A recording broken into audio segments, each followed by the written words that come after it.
ఏ బాటైనా పర్వాలేదంట, సమయంతో సాగటమే మన సింపుల్ సిద్ధాంతం.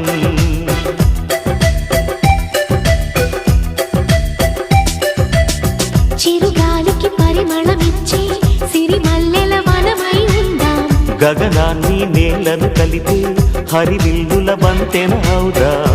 ఆనందం అంటే అర్థం మనమందా, ప్రతి పూట పాతై సాగే హుషారు సరిగమలో.